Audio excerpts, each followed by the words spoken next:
Video और आपका आज वीडियो स्वागत है। आज जो वीडियो हम लेकर आए हैं उसकी सजेशन हमें दी है हर्षवर्धन सिंह ने। शिवनाश चौहान ने एक हमें ईमेल मिली है एनोनिमस के नाम से और हमारे साइलेंट सब्सक्राइबर ने, और वीडियो का टाइटल है the man in Sam Manekshaw. तो चलिए देख लेते हैं वीडियो, लेकिन से पहले इस वीडियो इस चैनल का विजुअल लिंक आपको मेरे वीडियो के डिस्क्रिप्शन मिल जाएगा। सब्सक्राइब करें, लाइक करें, शेयर करें, फॉलो करेंगे चैनल को। उसके अलावा व्लॉग चैनल का लिंक और इंस्टाग्राम का लिंक भी हमारी वीडियो के डिस्क्रिप्शन मिल जाएगा। सब्सक्राइब करें, लाइक करें, शेयर करें, फॉलो करें। तो चलिए देख लेते हैं ये video. A number of you will be joining as officers of the Indian Army, a great professional army. So Sam, tell me about the beginning of the Bangladesh war, the Mukti Bahini. Oh, Pakistan had really cracked down in a big way. The poor old Bengalis, what could they do against the Pathans and Punjabi Muslims and the army? So they started pouring into India, and Mrs. Gandhi, in an awful temper, looked at me and read out messages from the Chief Minister of West Bengal. The thousands of refugees have poured in, from the Chief Minister of Assam, the Chief Minister of Tripura. And she looked at me and said, "What are you doing about it?" "Nothing. What's it got to do with me?" She said, "I want you to do something." I said, "What do you want me to do?" She said, "I want you to march into East Pakistan." I said, "That means war." So she said, "I don't mind if it's war." So I said, "Oh, have you read the Bible? God said, 'Let there be light,' and there was light. And you say, 'Let there be war,' and there war. Are you ready?" "I certainly am not." Then I said, this was about 23rd of April. I said, "You know, the Himalayan passes are opening, and if the Chinese give us an ultimatum," and I said, "The monsoon will be breaking in a few days' time, and when it rains in that part of the world, it pours. Rivers become like oceans. If you stand on one bank, you can't see the other. My movement will be confined to roads. Because of climatic conditions, the Air Force will not be able to support me. And if I were to go in, I guarantee you 100% defeat." I said to Mrs. Gandhi, "Will you now give me your orders?"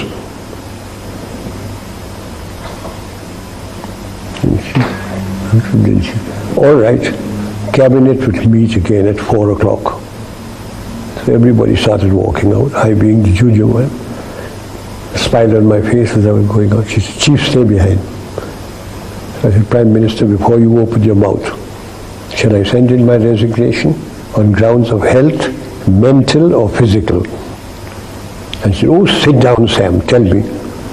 Everything you told me is the truth." I said, "Yes, everything I've told you is the truth." I said, "It's my job to fight to win, not to lose." And she smiled at me and said, "All right, Sam, you let me know when you're ready." What went wrong at Shimla? She went there and Bhutto made a complete of her.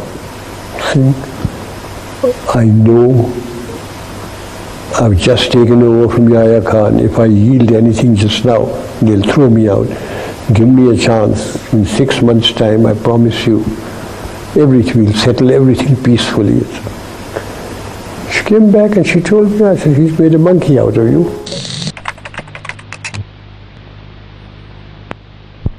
I went to Pakistan about 2 months after the conflict.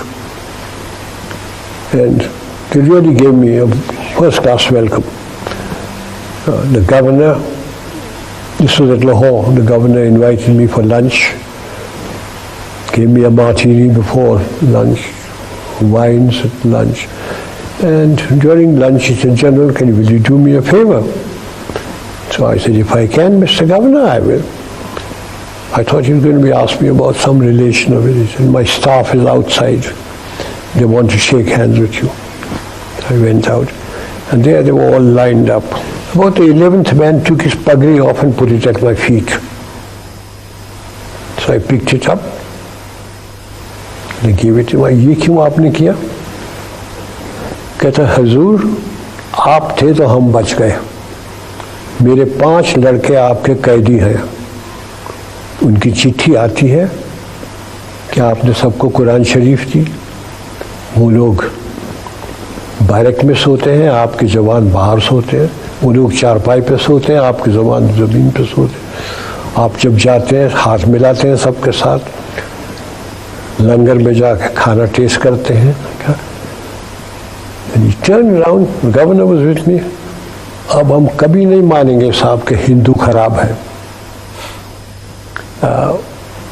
And I got into trouble in my own country. The bureaucrats and the ministers complained about me कि chief साहब तो उनको ऐसा रखते हैं कि जैसे उनके जवाई हैं, as if they were my sons-in-law. They complained against me, cabinet meeting. At the meeting, Mr. Gandhi looked at me. I said, Prime Minister, there were soldiers. They fought. And they fought extremely well.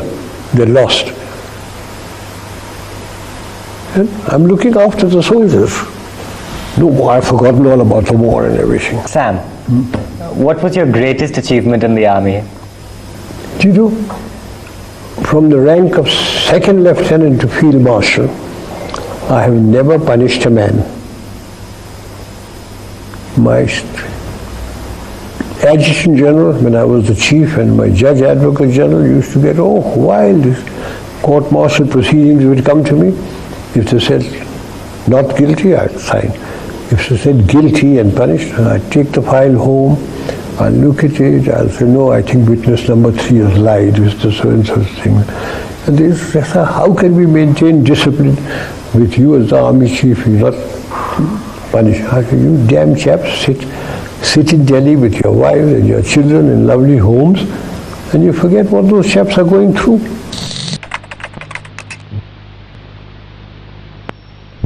I couldn't go anywhere when people would ask, General, when are you taking over? One evening at 4 o'clock in my office, I was having tea when Mrs. Gandhi rang up. She was in Parliament House. And she rang up and said, Sam, are you very busy? And I said, Prime Minister, the Army Chief is always busy, but never too busy to talk to his Prime Minister. She said, can you come over? And I said, I'm having tea here. She said, oh, I'll give you tea. I said, I have good tea here, you'll give me muck. He said, oh, come over. So I said, okay. So I got hold of the ADC. I said, the girl wants me. Come on, get the car. The girl wants me. I always knew I'd talk like that. So we got into the car, went to Parliament House. She was sitting in her office in a kidney-shaped table. She was an actress. She was sitting down like this. I walked in my breezy way. I said, hello, Prime Minister. You seem worried. What's wrong? She said, I've got problems. So I said, oh, cry on my shoulder. What are your problems? And she looked me straight in the face and said, you are my problem. So I said, now what have I done? Have I made a speech? Have I done something stupid? So I said, what have I done now? She said, everybody says you're going to take over from me. So I said, and what do you think? She says, you can't. And I said, oh, you think I'm so incompetent? I didn't mean that, Sam. You wouldn't. She has a long nose, I have a longer one. I put my nose next to her. I want to tell you, I have no intention or even a thought of getting involved in politics or taking over, as long as I command my army without interference. Okay, you have told you enough about Mrs. Gandhi and myself. Moraji Desai. Ah, you want to know about Moraji Bhai. You've been dying to tell that story, haven't you? I've got 2 or 3 stories about Moraji Bhai.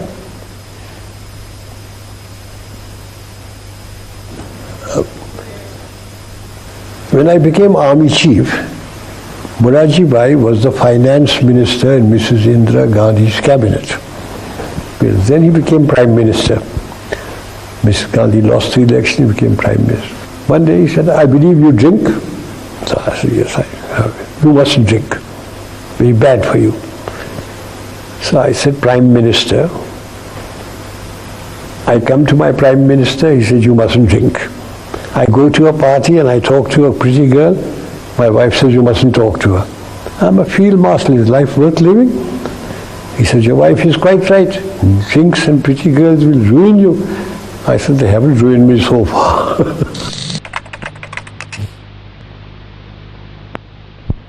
After partition, I became Director of Military Operations, and I remained Director of Military Operations for 3.5 years. I was sent to Kashmir with VP Menon, who was the State Secretary. The Maharaja's army had, the Muslim element had revolted, the tribesmen had come in, and I was sent there with him, VP Menon, to see if he could get the accession from the Maharaja, see what the military situation was like. And at about midnight, the Maharaja signed. He kept on saying, you must send soldiers in. He said, we can't send soldiers into your state unless you accede to India. So at midnight he acceded to India. VP Menon handed over the accession papers to Mountbatten. Mountbatten looked at me. He said, Manekshaw. He didn't call him Manekshaw. What's the military situation like? I said, very bad, sir. The tribesmen are busy looting and raping about 9 kilometers away from Srinagar and the airfield. If they once get in, we've lost Kashmir because we won't be able to fly troops in, etc. So he looked at Nehru, and Nehru talked and all, until Sardar Patel lost his temper. He said, Jawaharlal, do you want Kashmir or do you want to hand it over? He said, of course, Kashmir is ours now. So he said, will you issue orders? And before he could issue orders, Sardar Patel said, you have received your orders. So I walked out, and we started flying troops into Kashmir. What was your relationship with Sardar Patel like? Sardar Patel was Home Minister, and I had a good relationship with him. Every morning, VP Menon and I would go to his place, and he would be sitting down there. His daughter, Mani Ben, sitting cross-legged with a Parker fountain pen, a brown Parker pen, taking notes. And he would say, VP, I want Baroda. Take him with you. I would go as the bogeyman in uniform. When the killings were taking place in Calcutta, by British Commander-in-Chief, he came along and said, hey you, the Sardar wants you in Calcutta. So I said, why me, sir? He said, he phoned, he wants you there. An aircraft has been laid on for you. So I went there. The Sardar was with the Chief Minister, B.C. Roy. When I went in there, he said, I don't want arguments, etc. I'm going to ask you a question, I want an answer. If I hand over the situation to the army, how many Bengalis will you kill and how long will it take you? And I was a very young brigadier. So I opened my mouth. I said, sir, about 100 in about a month. So he said, turned around to Bidhan Roy, he said, thousands are being killed. He said, go and kill them, take over. And he deployed troops all over Calcutta. We didn't have to kill anybody. Everything finished. He said, come here. And in Gujarati he tells me, "Tumhe sachu nahi bolo?" So I said, what have I done? He said, "Tumhe kahlu ki 100 Bengali na marso ne ek bhi nahi maryo." Then he tapped me and said, well done, thank you. Then the Chinese came into Nifa and General Kaul was sacked and Krishna Menon was removed and Nehru sent for me. He said, I've got a vigorous enemy. Will you go and take over? And I said, I've been waiting 18 months for this, Prime Minister. And he said, oh, that was all a mistake. That was all a mistake. Will you go? I said, yes, I'll go. So I took over the thing. And so I always say that the Chinese came to my rescue. If the Chinese hadn't come in, and if Krishna Menon and Kaul hadn't been sacked, I don't know what they would have done with me. I said, I don't want to know what happened in the past. All I want to know is, who are my commanders? Where are the Chinese? How much ammunition have I got? How much oil, petroleum and food have I got? And just leave the map to be here. Which they did. After half an hour, I rang the bell, they came in, and I said, I don't know whether I'm doing right or wrong, but these are my orders. And that was the time when the Chief of Staff took his hat off, flung it on the ground, jumped on it. He said, thank effing God, at last somebody is giving orders. We've never had orders before. And my orders were that we start advancing. They were. No, Khanna, Leisure.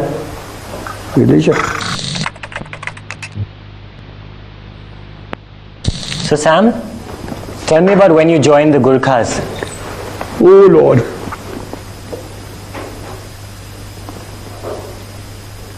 In the Indian Army, there were 10 regiments of Gurkhas. So when India got independence, like the Pakistan people went to Pakistan, certain regiments went to Her Majesty's Gurkhas and certain regiments remained in India.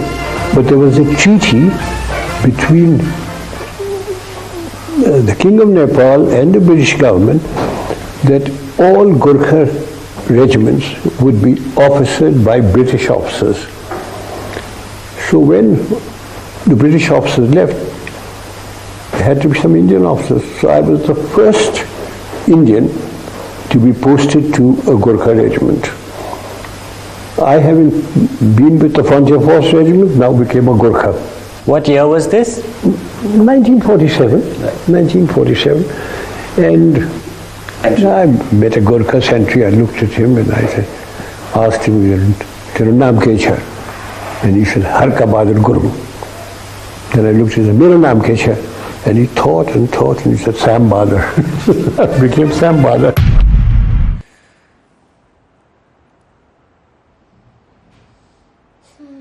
बात करें अगर आज इस video की, तो मुझे government officers जो है ना, वो इस वजह से बहुत अच्छे लगते हैं कि उनके पास बताने के लिए, उनके साथ बातें करने के लिए ना बहुत कुछ होता है। बिल्कुल, मैं भी सोच रही थी कि आपको अच्छा लगता है कि जब वो रिटायर हो जाते हैं तो वो बहुत सारी आपको स्टोरीज बताते हैं, बहुत सारी सिचुएशन के बारे में डिस्कस करते हैं। बट मैं इनके बारे में बोलूंगी कि ये वाकई में I mean he is a gem, क्योंकि जिस तरीके से और जितनी डिग्निटी के साथ वो बात करते हैं, चाहे वो कोई भी इशू हो। स्पेशली मैं यहाँ पर बात करूंगी कि 1971 के वॉर को लेकर अगर मैं बात करूं, मैंने बहुत सारे लोगों को सुना है, लेकिन जिस तरह से उन्होंने डिग्निटी के साथ अपने वर्ड्स को चूज किया और बात की, मतलब मैं कहूंगी कि हाँ, ये आपको पता चलता है कि आप किसी ऐसे बंदे से बात कर रहे हो या उससे ऐसे बातें सुन रहे हो जो कि बहुत ही, हम कहेंगे कि एक अच्छी पोजीशन में और बहुत ही हम्बल इंसान है। और मुझे इनकी पर्सनालिटी में सबसे अच्छी बात यही लगी है कि जितना भी उनका एक मतलब अपनी वो ड्यूटी में रहे हैं, उनका जो एक तरीकाकार है वो बहुत अच्छा है, दूसरों के साथ पेश आने का तरीका। और मुझे यही चीज़ सबसे ज़्यादा अच्छी लगती है कि ऊपर वाला आपको जितनी मर्जी पावर देना, आपको हम्बल रहना चाहिए। अगर आप हम्बल रहते हो, आप दुनिया के खूबसूरत तरीन इंसान हो, और अगर आप में ईगो है तो आपको कोई पसंद नहीं करेगा। इसमें कोई शक नहीं। वैसे इतिहास के वाकई कुछ ऐसे पन्ने होते हैं जिन्हें जो है ना लोग डिस्कस नहीं करना चाहते, उसके ऊपर बात नहीं करना चाहते, या अगर जो लोग करते भी हैं वो इतने बुरे तरीके से करते हैं कि अगला बंदा जो है ना उसे सुनना पसंद ही नहीं करता। लेकिन मैं अगर इनकी बात करूँ ना, तो इन्होंने जिस तरह यानी कि एक खूबसूरती से मैं कहूँ ना कि उस चीज को एलेबोरेट किया, बताया, वो वाकई हर बंदे का सुनने का दिल करे। और जिस तरह उन्होंने जो है जो सोल्जर्स को रिस्पेक्ट दी एज ए सोल्जर, वो वाकई काबिल तारीफ है। नो डाउट उसके खिलाफ उन्हें क्रिटिसिज्म भी झेलना पड़ा, ऐसे अल्फाज झेलने पड़े जो कि हमारे यहाँ पर आम रूटीन में कोई किसी को कहना तो वैसे ही लड़ाइयाँ शुरू हो जाती हैं। वैसे ये सेकेंड इंसिडेंट है जो मैं इस तरह से सुन रही हूँ इंडियन आर्मी की तरफ से, और मुझे बड़ा अच्छा लग रहा है कि आप इतने प्रोफेशनल हो कि आप जो आपको एक जो फौजी है, चाहे वो किसी भी कंट्री का है, आपको मतलब उसकी जो हम कहेंगे कि लगन है कि अगर कोई भी आर्मी का ऑफिसर होगा या कोई भी मतलब फाइट करेगा, डेफिनेटली वो अपने कंट्री के लिए करेगा, लेकिन आप उसको रिस्पेक्ट देते हो। इससे पहले हम लोगों ने मतलब जब मुझे फर्स्ट टाइम पता चला था तो शेरशाह वाला था, ठीक है, उसमें हम लोगों को मतलब जो एक एक्चुअल स्टोरी थी उसके बारे में हम लोगों को पता चला कि किस तरीके से पाकिस्तानी एक फौजी था, हाँ, उसको बहुत ज्यादा रिस्पेक्ट के साथ उन्होंने वापस बहुत सारे फौजियों को मतलब उस टाइम पर ये एक ऐसा इंसिडेंट है ना जिसमें मतलब उन्होंने लेटर भी लिखकर उनकी पॉकेट में डाला, उनके पेरेंट्स को बताया। फिर जिस तरीके से इन्होंने मतलब हम कहेंगे कि सलूक किया फौजियों के साथ, और अगेन मौजूद वाली बात कि आपको क्रिटिसिज्म भी झेलना पड़ा, दूसरों के लिए क्रिटिसिज्म झेलना बहुत मुश्किल काम होता है। लोग कहते हैं हम क्यों भाई इन झंझटों में पड़े, जबकि ठीक है जैसा चलता है चलने दो।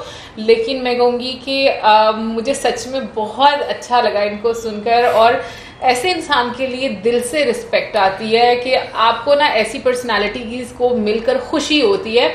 और जहां तक उनके थोड़ा सा मैं जान पाई हूँ मतलब इस इंटरव्यू के माध्यम से, मुझे ऐसा लग रहा है कि उनका सेंस ऑफ ह्यूमर काफी अच्छा था। मुझे नो डाउट वो काफी अच्छा था, लेकिन उसके अलावा जो है ना एक बात करने का जो है जवाब देने का तरीकाकार जो है वो भी काफी ज्यादा एक जॉली के साथ साथ हम्बल तरीका, ठीक है ना, वो हाँ वो लाइवली लगा। अच्छा, ये चीज मेरे लिए नई थी कि यानी कि क्योंकि हमने कभी ये नहीं सुना कि इंडिया में जो है प्राइम मिनिस्टर को इस तरह कर दिया गया हो, तो ये मेरे लिए चीज नहीं थी कि उस टाइम पे इस तरह के रूमर्स जो थे वो थे कि इंदिरा गांधी जी को जो है वो शायद बाहर करने का सोचा जा रहा है। ये हो कि उनकी पॉपुलैरिटी बहुत ज्यादा बढ़ गई हो, क्या उनका मतलब काम करने का स्टाइल। और पता है क्या मुझे ऐसा लगता है कि जब कोई अच्छा काम कर रहा हो ना तो बहुत सारे लोग ऐसे भी होते हैं जो कि लेग पुलिंग के लिए आ जाते हैं। खैर इस सिचुएशन में हम लोग को तो बिल्कुल भी नहीं पता कि क्या अंदर की स्टोरी है या क्या चीजें उस टाइम पर हुई होंगी,